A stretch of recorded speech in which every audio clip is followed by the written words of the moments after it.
Capítulo 24. Ao cabo de 3 semanas, pude finalmente deixar o meu quarto e andar pela casa.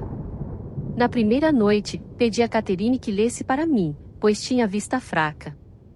Estávamos na biblioteca e o meu amo já se retirara.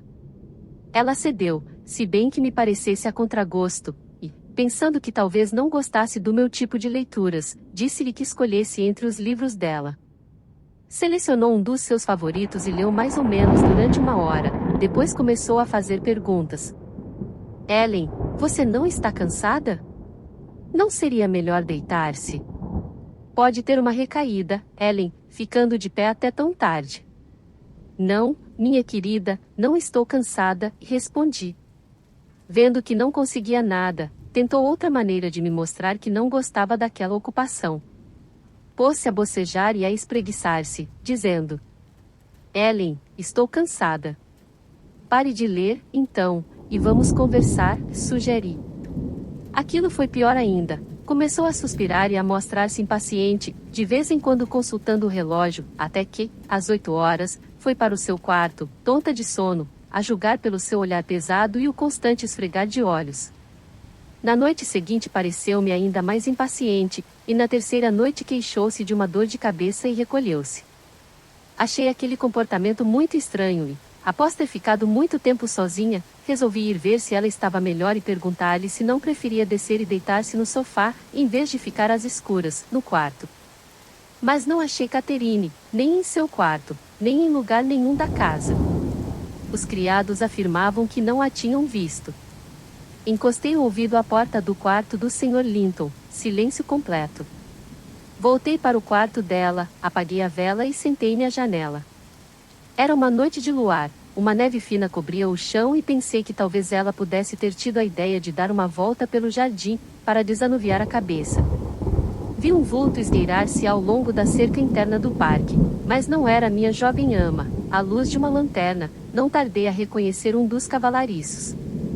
Ficou um tempo considerável olhando para a estrada que atravessava o parque e depois começou a andar rapidamente, como se tivesse visto alguma coisa, e voltou dali a pouco, puxando pela rédea o pônei de Catherine. Não tardou que ela aparecesse ao seu lado, em roupa de montaria.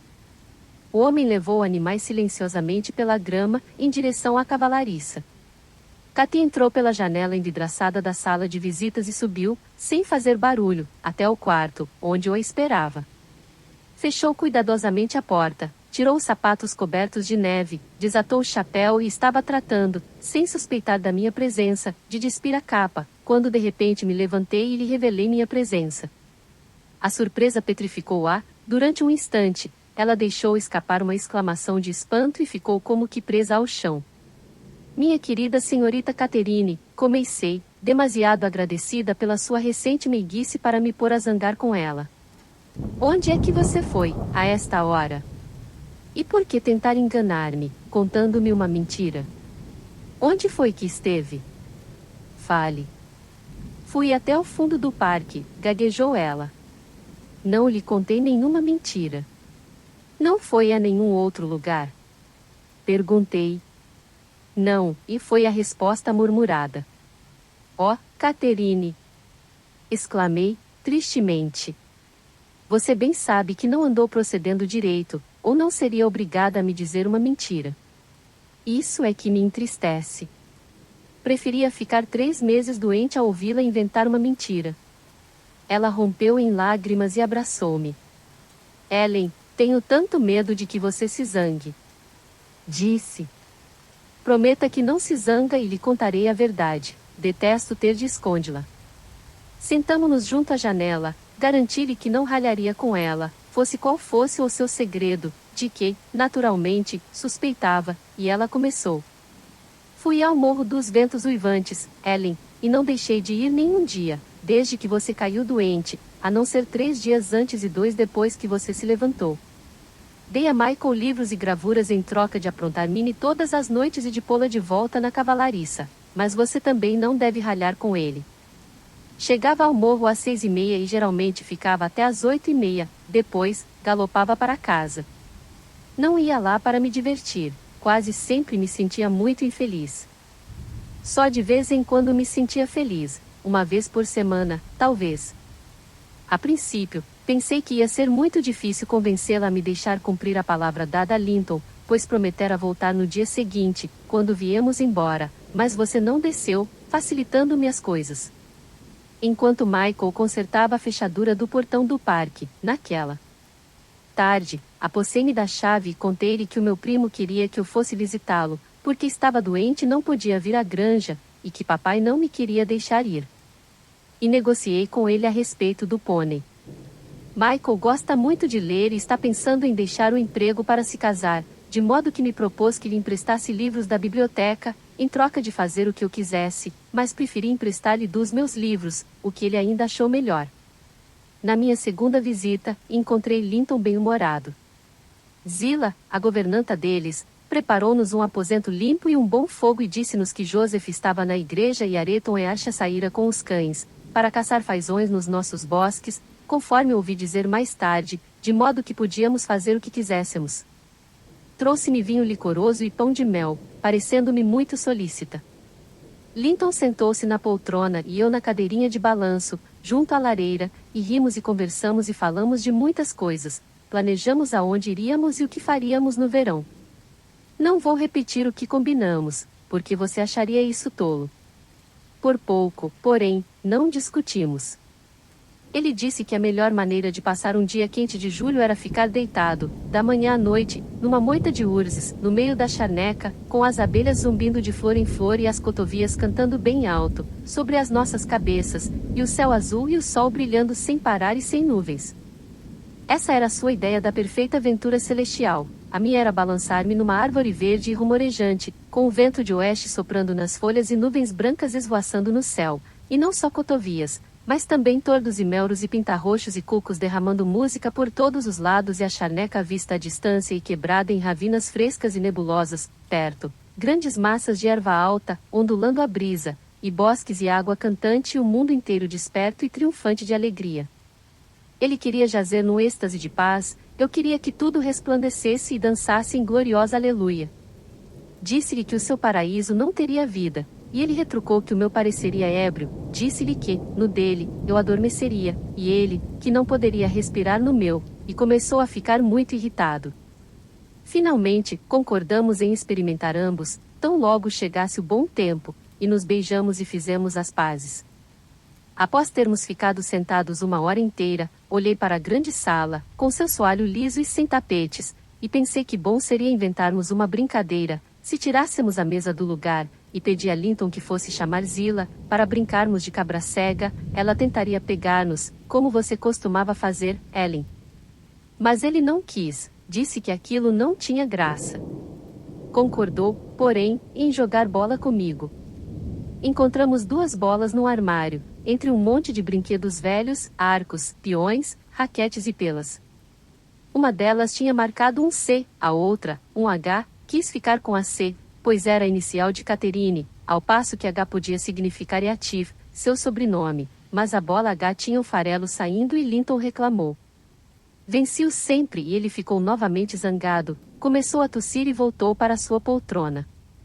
Essa noite, porém, recuperou facilmente o bom humor, ficou encantado com 2 ou 3 canções que lhe cantei, as suas canções, Ellen, e, quando tive de me vir embora, suplicou-me que voltasse na noite seguinte. Prometi-lhe que voltaria e vinha a galope para casa. Sonhei com o Morro dos Ventos Uivantes e com o meu querido primo até de manhã cedo. Passei o dia seguinte triste, em parte por você estar doente e em parte por desejar que meu pai soubesse das minhas visitas e as aprovasse. Mas, depois do chá, o luar cobriu tudo, e, enquanto eu galopava, a tristeza foi se dispersando. Terei outro belo serão, pensava comigo mesma, e, o que é melhor, o meu querido Linton também o terá. Subi o jardim deles e ia dar a volta pelos fundos, quando o tal Earcha me apareceu, pegou nas rédeas e convidou-me a entrar pela frente. Acariciou o pescoço de Minnie, dizendo que era um belo animal e que parecia querer falar com ele. Disse-lhe que largasse o meu cavalo ou se arriscaria a receber um coice.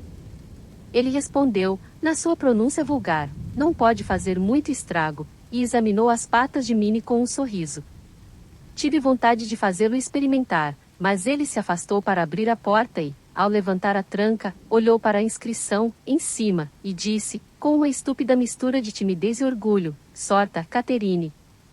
Já sei ler aquilo. Ótimo, exclamei. Vamos ouvir, então. Você ficou inteligente. Ele soletrou e leu, sílaba por sílaba, o nome Areton e Archa. E os números? Perguntei, encorajando-o, ao perceber que ele tinha parado. Ainda não sei ler eles, respondeu. Puxa, que burro, exclamei, com uma risada. O pateta ficou me olhando, com um sorriso pairando nos lábios e uma ruga entre os olhos, como se hesitasse em rir também, como se não soubesse ao certo se a minha risada fora fruto de uma agradável familiaridade ou, o que realmente era, expressão de desprezo. Acabei-lhe com as dúvidas recuperando a gravidade e dizendo-lhe que fosse embora, pois viera visitar Linton, e não a ele. O bobo corou, o luar bastava para que se pudesse ver isso, deixou cair a mão da tranca e foi-se embora, o retrato vivo da vaidade ferida. Julgava-se no mesmo pé de igualdade de Linton, só por conseguir ler o seu próprio nome, e ficou tremendamente desapontado por eu não achar o mesmo. Um momento, senhorita Caterine. Interrompi. E levou-me, ou, melhor, quase me carregou para dentro de casa. Ellen, eu estava completamente desesperada.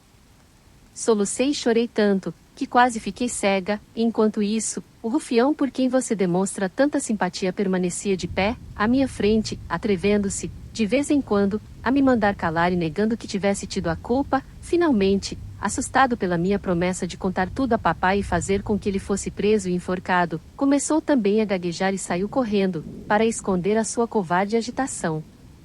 Mesmo assim, não consegui ver-me livre dele, quando, por fim, me convenceram a partir e eu já estava a umas 100 jardas da propriedade, ele de repente emergiu das sombras da estrada, deteve-me e impediu-me de continuar. Sorta, Caterine, estou muito aflito, começou, mas acho que a culpa. Dei-lhe uma chicotada, temendo que talvez ele me quisesse matar. Soltou as rédeas, explodindo numa das suas horríveis pragas, e eu voltei para casa a galope, quase fora de mim.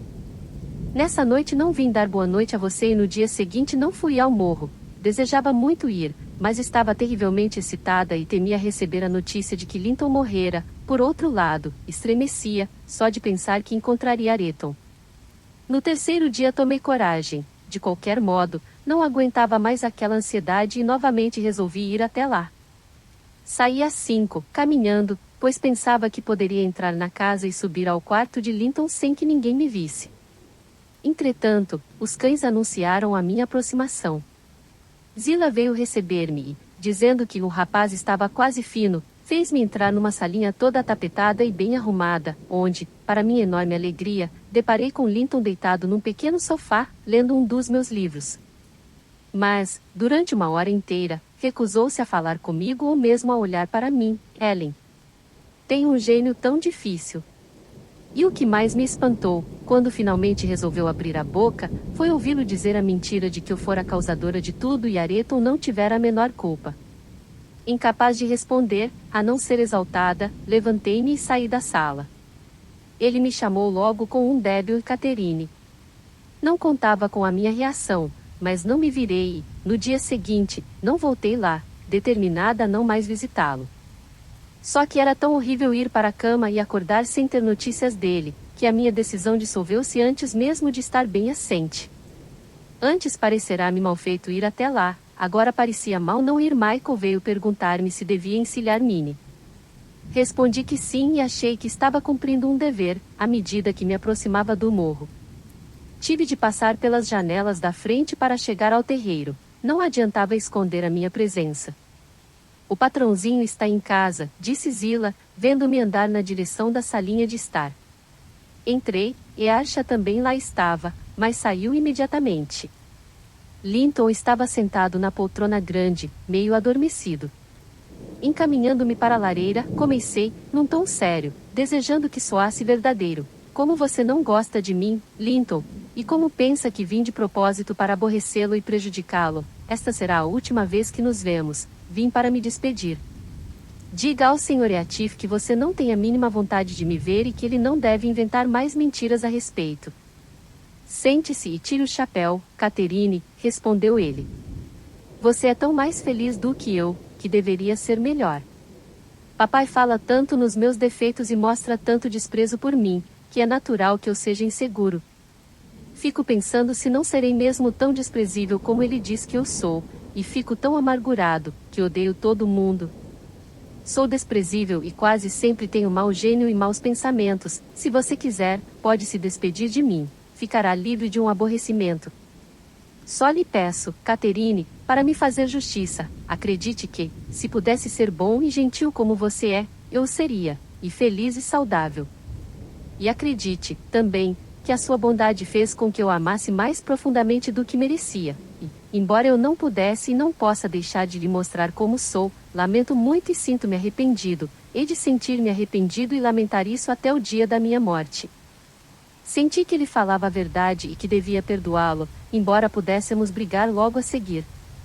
Reconciliamo-nos, mas choramos ambos, durante o tempo todo em que lá fiquei, não inteiramente de pena, embora eu tivesse pena de que Linton tivesse aquela triste maneira de ser. Nunca fará com que os seus amigos se sintam bem e ele próprio nunca se sentirá bem. A partir daquela noite fui sempre para a salinha dele, pois seu pai voltou no dia seguinte. 3 vezes apenas, se não me engano, passamos um serão alegre, fazendo planos e rindo, como na primeira noite. As demais visitas foram pouco agradáveis, ora pelo egoísmo e mau gênio dele, ora pelos seus queixumes, mas eu aprendi a suportar aqueles quase com tanta paciência quanto estes. O Sr. Eative evita-me propositadamente, pode-se dizer que não o tenho visto. Este último domingo, tendo chegado mais cedo do que de hábito, ouviu ralhar de maneira cruel com o pobre Linton, pelo seu comportamento na noite anterior. Não sei como foi que ele soube, a menos que escutasse. Realmente, Linton comportara-se bastante mal. Mas só a mim dizia respeito e interrompi a reprimenda do Sr. Eative para lhe dizer isso. Ele caiu na risada e saiu, dizendo estar satisfeito por eu levar a coisa assim. Desde então, tenho dito a Linton que, quando quiser dizer coisas desagradáveis, fale baixo.